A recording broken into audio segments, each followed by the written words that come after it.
ડભોઈમાં ચૂંટણી દરમિયાન સર્જાયેલા પાટીદાર જૂથવાદનો સુખદ અંત, બે દિગ્ગજ નેતાઓ વચ્ચે સમાધાન થતા પત્રકાર પરિષદ યોજાઈ। ડભોઈ નગરપાલિકાની ચૂંટણી દરમિયાન પાટીદાર સમાજના બે અગ્રણીઓ રાકેશ પટેલ અને ભાવેશ પટેલ વચ્ચે સર્જાયેલા વિવાદનો આખરે સુખદ ઉકેલ આવ્યો છે।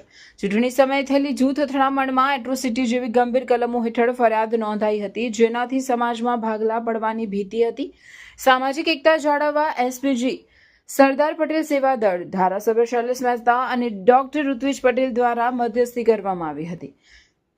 બંને પક્ષોએ પરસ્પર સંમતિ સાધી એસપી સમક્ષ સોગંદનામું રજૂ કર્યું અને કેસનો અંત લાવ્યો છે। પ્રેસ કોન્ફરન્સમાં બંને નેતાઓએ સાથે મળીને સંદેશ આપ્યો કે રાજકીય મતભેદોને કારણે સામાજિક એકતા જોખમાવી આવી જોઈએ નહીં। સૌપ્રથમ તો સૌના સરદાર જય સરદાર। હું આશીષ પટેલ, બરોડા જિલ્લા પ્રેસિડેન્ટ। મારી સાથે ઉપસ્થિત જિલ્લા ઉપપ્રમુખ એવા ભાર્ગવભાઈ પટેલ, મંત્રી શ્રી પ્રદીપભાઈ પટેલ, અમારા થુવાવીના ઉમેદવાર ભારતીય જનતા પાર્ટીના ભાવેશભાઈ પટેલ, સામેના ઉમેદવાર રાકેશભાઈ પટેલ અને ડભોઈ તાલુકાના દરેક પોલિટિકલી આગેવાન સમાજના અગ્રણીઓ સાથે વડોદરા જિલ્લા એસપીજી સંગઠનની આખી ટીમ અહીંયા હાજર છે। બે મુદ્દા પર ખાલી વાત કરવી હતી મારે। સમાજ વિખરાયના અનુસંધાનની અંદર અગાઉ બી અમે પ્રેસ કોન્ફરન્સ કરી હતી એટ્રોસિટીના અનુસંધાનની અંદર। આજે એ સારી રીતે સમાજ વિખરાય નહીં, પાટીદાર સમાજ એકબીજા સાથે લડી ના રહે, સાથે સાથે મતભેદ હોય મનભેદ ના રહેવું જોઈએ, એની માટે આ પ્રેસ કોન્ફરન્સ કરવામાં આવી છે। એનું સારી રીતે પર્સનલી ઇન્વોલ્વમેન્ટ લઈને ડૉક્ટર ઋત્વિજ પટેલ એવા વડોદરા જિલ્લાના ભારતીય જનતા પાર્ટીના પ્રભારી અને સાથે ડભોઈના ધારાસભ્ય એવા શૈલેષભાઈ મહેતા, બંને વ્યક્તિએ માટે પહેલાં તો ખૂબ ખૂબ આભાર। સાથે સાથે પ્રેસ મીડિયા દરેક વ્યક્તિનો ખૂબ ખૂબ આભાર કે આજે અમને આવો ચાન્સ આપે, તમારા પ્લેટફોર્મ, તમારા માધ્યમથી અમે પ્રજા સુધી મેસેજ પહોંચાડીએ કે સમાજના કોઈ બી વ્યક્તિ સાથે ખોટું થઈ રહ્યું હોય તો સમાજ માટે આગળ આવીને એક અવાજ ઉઠાવવો જોઈએ। એ ખરેખર બહુ જરૂરી વસ્તુ છે। એ જ રીતે ઇલેક્શનને લીધે સમાજ વિખરાઈના, અલગ અલગ સમાજ લડી ના રહે, લડી ના મરે, ઇલેક્શન આવશે જશે, એ ખાસપણે ધ્યાન રાખવાની જરૂર છે।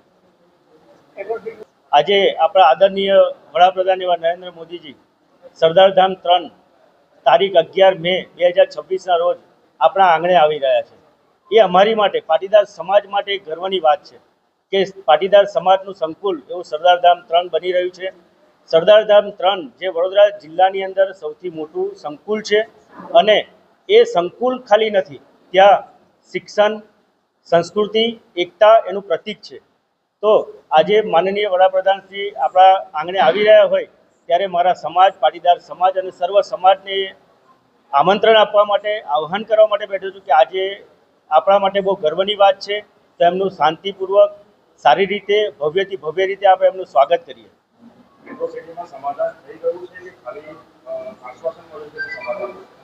અત્યારે જે કેસ થયેલો હતો એની અંદર અમને સારી રીતે સુખદ નિરાકરણ આવી ગયું છે એવો અમને મેસેજ આપ્યો છે અને દરેક વ્યક્તિ આજે તમારી સામે જ બેઠા છે। મારા બે થુવાવીના બંને સામસામીના ઉમેદવાર મારી સાથે છે કે સમાજને એક કરવા માટે દરેક વ્યક્તિને એ દરમિયાન જે કંઈ એકબીજાના મનભેદ હતા એ દૂર થાય, દરેક આખા તાલુકાની અંદર એકબીજા માટેના મનભેદ દૂર થાય, એનો આ મેસેજ છે એની સાથે।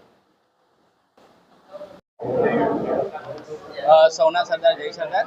આજે પ્રેસ કોન્ફરન્સ કરવાનો હેતુ એવો હતો કે આના પહેલાં જ્યારે ડભોઈ નગરપાલિકાની અંદર મતદાન પૂર્વે જે ઘટના બની હતી એટ્રોસિટીના મુદ્દે, જે ગંભીર પ્રશ્ન હતો, બંને પક્ષકારોમાં પાટીદાર સમાજના જ લોકો હતા, તો એ બંને વચ્ચે મતભેદ જે થયા હતા એનાથી સમાજને ક્યાંક ને ક્યાંક નુકસાન થવાનું હતું।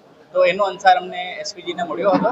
તો એસપીજી અમારું જે સંગઠન છે શ્રી સરદાર પટેલ સેવા દળ, તો બીજા ઘણા અગ્રણીઓ ભેગા મળી આનું સુખદ નિરાકરણ આવે એ હેતુથી અમે લોકોએ ચર્ચા વિચારણા કરી હતી અને જે બી આપણે સત્તા પક્ષના નેતાઓ છે અમારે જ્યાં જે એમની વાત પહોંચાડવાની હતી તો ત્યાં વાત પહોંચાડી અને સમાજ વિખરાયના, ઇલેક્શન તો આવતું જતું હોય છે, તો એના માટે સમાજ વિખરાયના એ માટે બંને પાટીદારોના મતભેદ દૂર કરવા માટે અમે આવેદનપત્ર આપ્યું હતું અને સરકાર તરફથી અમને આશ્વાસન આપવામાં આવ્યું હતું કે ઇલેક્શન પછી આને આપણે સોર્ટ આઉટ કરી દઈશું।